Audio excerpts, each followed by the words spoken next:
Well, the rain stopped, the sun's out, and I still want to run this a little bit more. You know, I had just got that thing going the way I like it, and then rains hit, and I didn't get a chance to really put it through its paces. And so I've got my 285, that's a 262, and then this one here I can use for felling if I choose to as the 565. And then this is Ultimate Old Man Saw.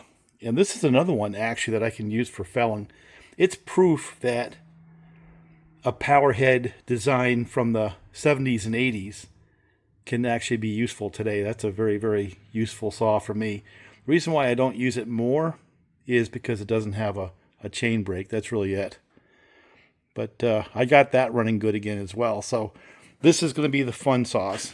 And I may swap out the 565 for one of my 572 felling saws because I'm into a stand of ash now. And I cut one. I'll send a little picture along with the video. And they're actually pretty good. So I have a couple loads I need to get out quick because they're dead.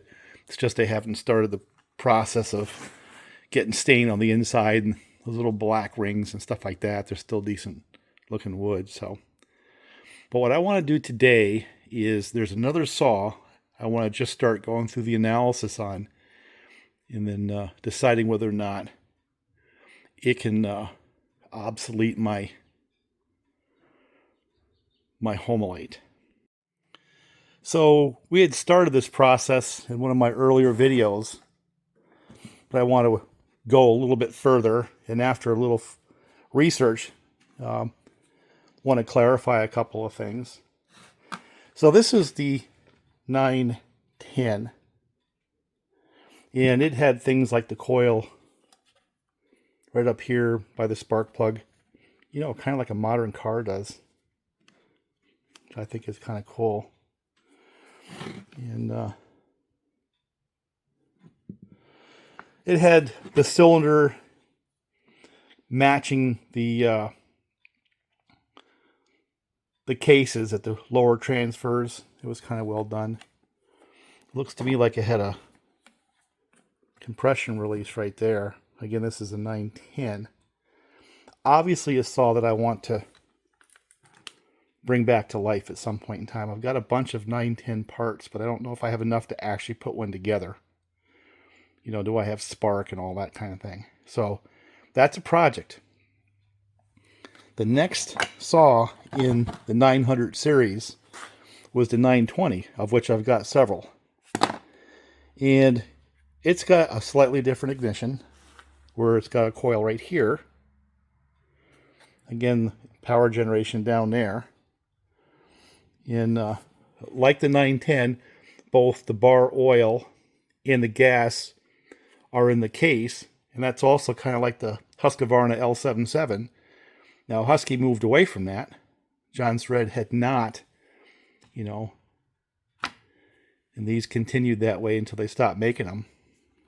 Even the 930 still had that one big giant case casting, you know, two halves where both the bar oil and the gas are in that same case, right? So they were kind of late to the party, you know, when they blended with Husqvarna. Then you started seeing saws like the 670 and stuff like that, where they had Husqvarna technology with tank handle, anti-vibe, bar oil in the case, gasoline in the tank handle, like the modern saws do now. But the 910s, 920s, and 930s are a design from an earlier time. And they are heavy, but they sure can be made to run good. The weaknesses that I've seen is the weight, and the pulse line. I'll tell you what, they get hot and they melt. You know, I found that I had to go to the harder rubber in order to make them survive. That might be the problem with this saw right here. It goes lean. Their seal is in the oil pump on the PTO side, and I've seen them leak pretty bad as well. So anyway, the 920, we got to make that run. This one here is actually a pretty good sample, and You've actually seen this one on the channel because I use that to take down some big trees. A big giant maple tree one time, and I don't know, it was a big giant beech, a couple feet in diameter. It's like the mother of all beech trees in the property. I took down with one of these with a 28-inch bar.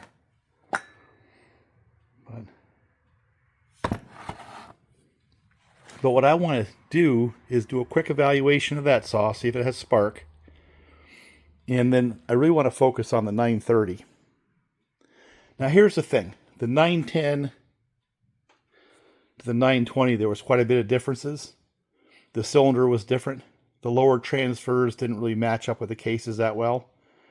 And one of the things that happened is smart builders started opening up those lower transfers. And then Jonsered eventually did it with the 930 partway through the production run. The early 930s had the same top end as the 920s. But they eventually opened up the lower transfers. And Bob's got service bulletins where they talk about it. But the big difference between the 910, 920, and 930 is the air filter arrangement, where the 910 and the 920 had that squarish kind of a design. These were, I don't know whether or not you can say they're better than that, but you can see they kind of went through an evolution. And these really didn't seal that well. I think that was their Achilles heel as a filtering system. But they went to these, and that's a much more modern looking, almost Husqvarna-like arrangement, right? And they have the same ignition, and that's similar to like a 288, that series of saw. So I believe parts are available. And again, later in the 930 production run, they opened up the lower transfers and made them run quite a bit better. But I want to get the 930 to run. I want to see, I got a lot of cleaning to do, but before I even waste my time putting a lot of effort into it, I wanted to see whether or not I have compression. So we're going to start out this whole thing and test the compression on the 930. That's where we start. I know I've got compression on this. I believe I have spark, but I believe the problem I have with that saw is it goes lean because of either a carb issue, which is possible, a fuel line issue,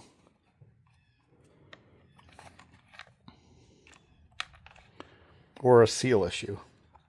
This, by the way, is the tank vent. This arrangement right here, I kind of engineered something. This is what they were supposed to look like. So I think what I'm going to do, on this saw here is let me pop the cover off. It's just got a couple of, hex screws right there. Let me hit it with the compressed air, and then we can start seeing what we have for a chainsaw here.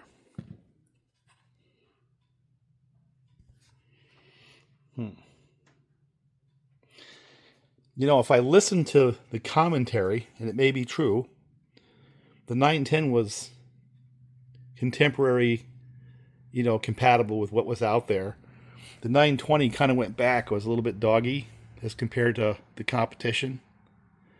And the 930 brought them back into the mix in terms of power relative to other saws of that 90cc displacement class.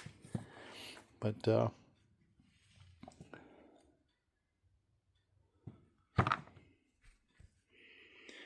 we will grow these saws together, and we'll share the experience, good, bad, or indifferent. That's what we do here. I have yet to come up with a way to clean these old saws without getting some debris in my eye. This one's no different. Glasses and all, it doesn't matter. As soon as you hit it with that compressed air, you're going to get something in your face. So let's do two things. First, let's see if we have compression, and let's see if we have spark. And then if we have those two things, everything else is easy. Boy, I shouldn't say that, but it is. I'm going to have to put it on the ground where I can pull it to see if I got spark. Man, that's a wimpy line. All right, let me go put it on the ground and pull at it. See if I can get the camera down there as well to where it actually can see anything. But when you're dealing with these old saws, doing some of these basic things like this can just save you a lot of hassle.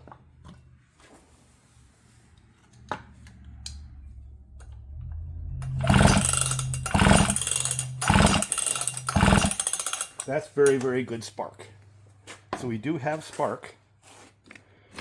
Let's see if we have compression.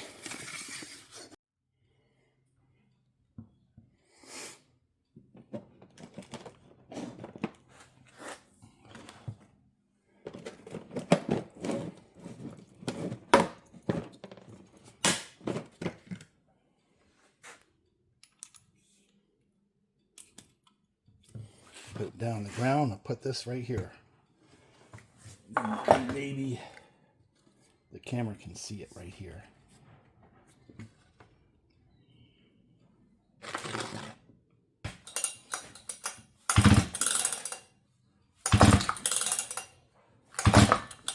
And one thing this thing has is compression.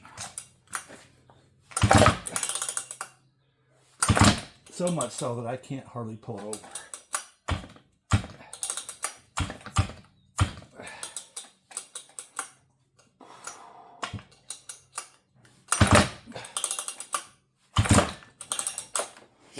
Yeah, I can't even pull it over.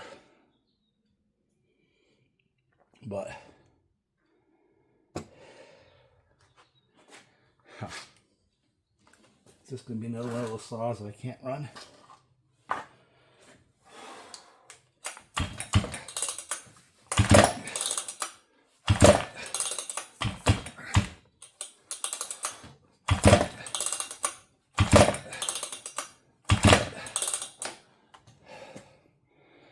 Yeah, we're past 160.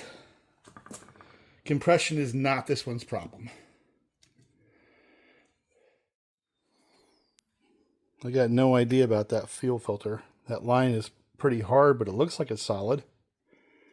I don't see any real signs of cracks or anything. So I wonder if we first see if it'll pop some gas right down the carburetor and see if it'll just pop over. And that's assuming I can pull it over, right? Then who knows? Maybe we have a running saw. There's your tank vent. Usually on these, I do have to take the diaphragms out. But you never know. You know, Bob was always telling me, just try them first before you do anything. Don't fix something that doesn't need to be fixed.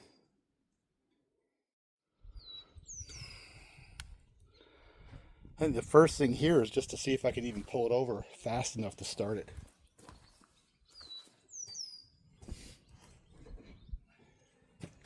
I put a little gas right down the carburetor, and I put a little tiny bit right in the cylinder. So if it's going to run, it'll pop at least something, or it'll kick back and take it out of my hands, and I'll be done for the day.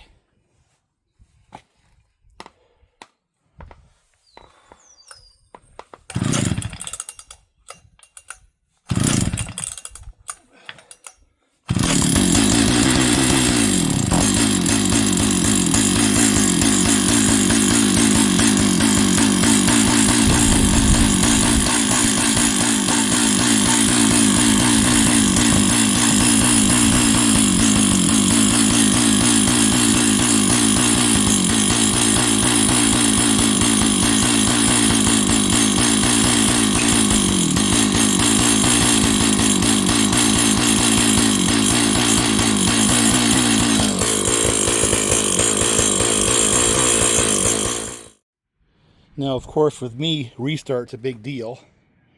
So let's see if it'll restart with the covers on. I put a little bit of bar oil in it too to see if it's pumping. You know, if it does, that's good.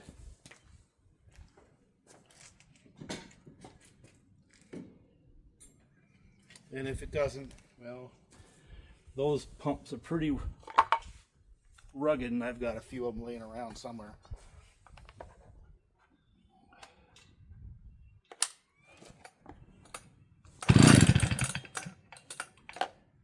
Not gonna turn it on.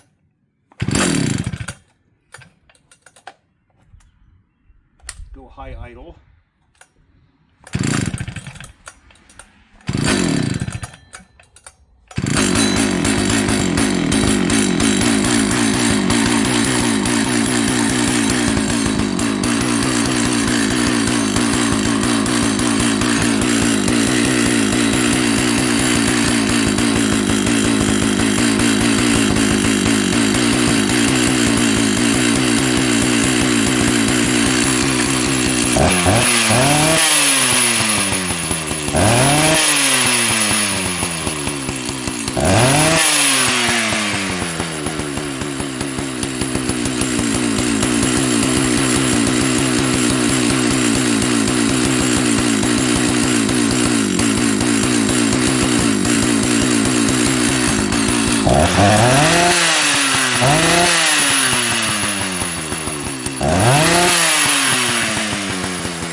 Okay, doesn't like something, not sure what yet, so we'll see if we can get it to stay running, but we got something to work with is the point. I think what I'm going to do is run the screws in and see what I've got for adjustment first. Back them out one turn.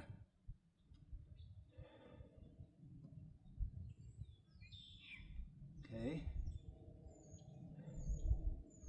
That's one turn.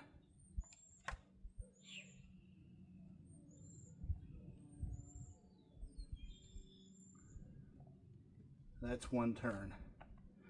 So let's try that. See if that helps. The way it's ping-ponging like that, I do think the spark plug or the ignition is not the strongest. But I also noticed that at the spark plug cap, the little spring has got a very, very loose connection to the spark plug, and I suspect that's probably an issue that I have to resolve.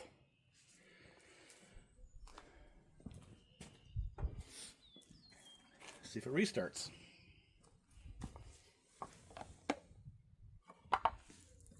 Go high idle right off the bat. Put that back in. Make sure it's turned on. And see if the camera's actually focused on it.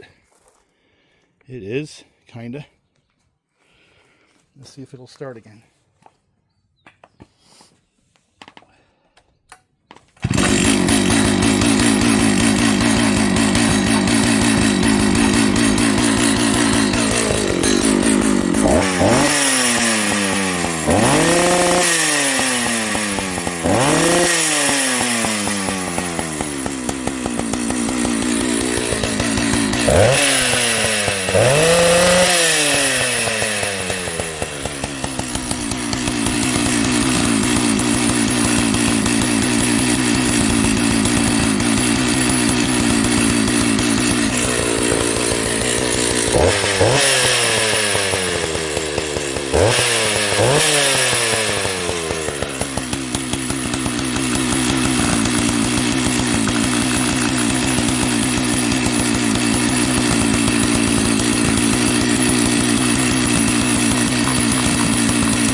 starts. If it does, I got a video because I got a saw. Turn it back on. I'll leave it right where it is.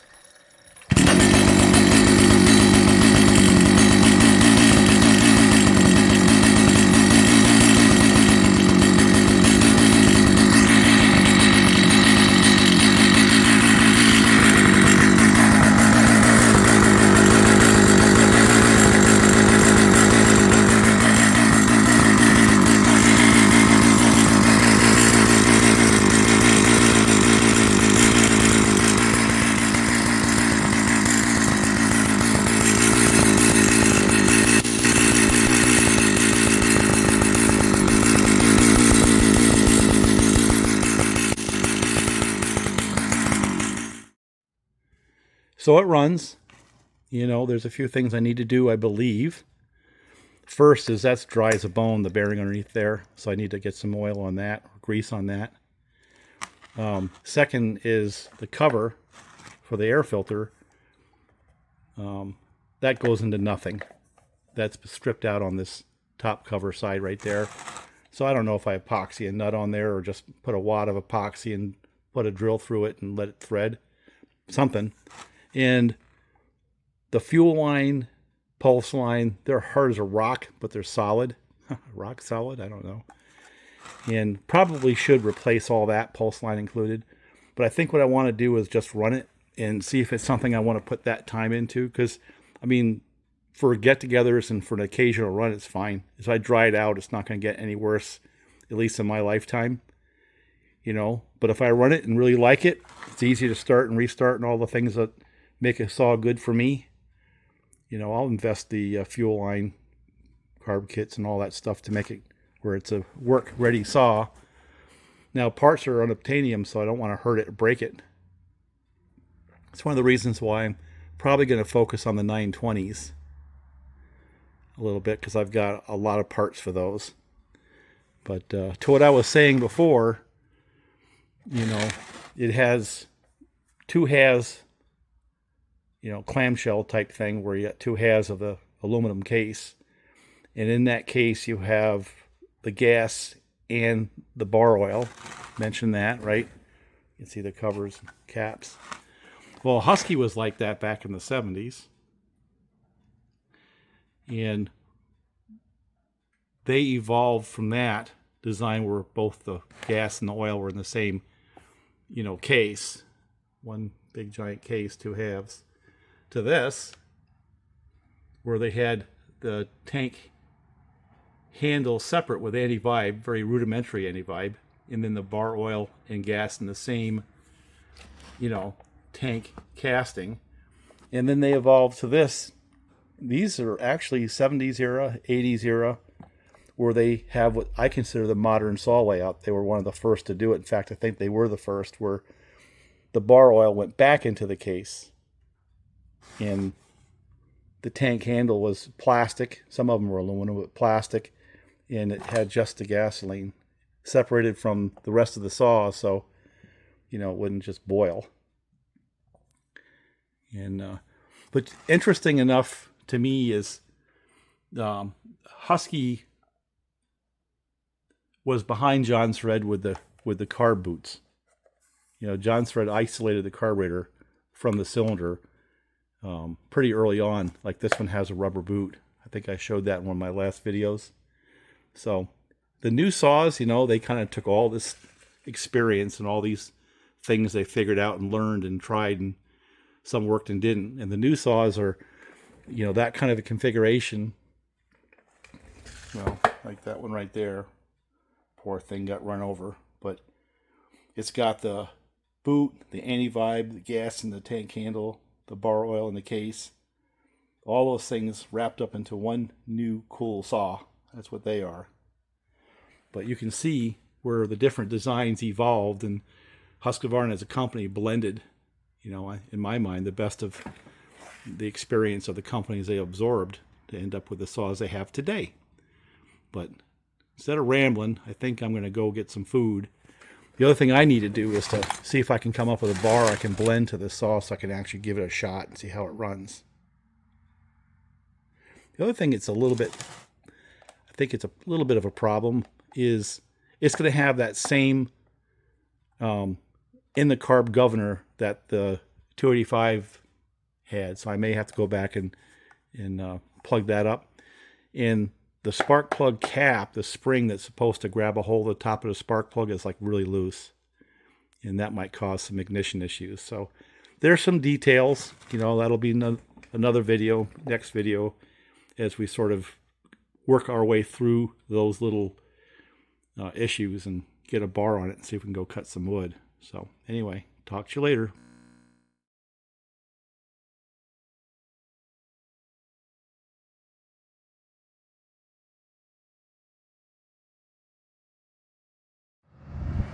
Now look what I found. This is Song Lake Crossing.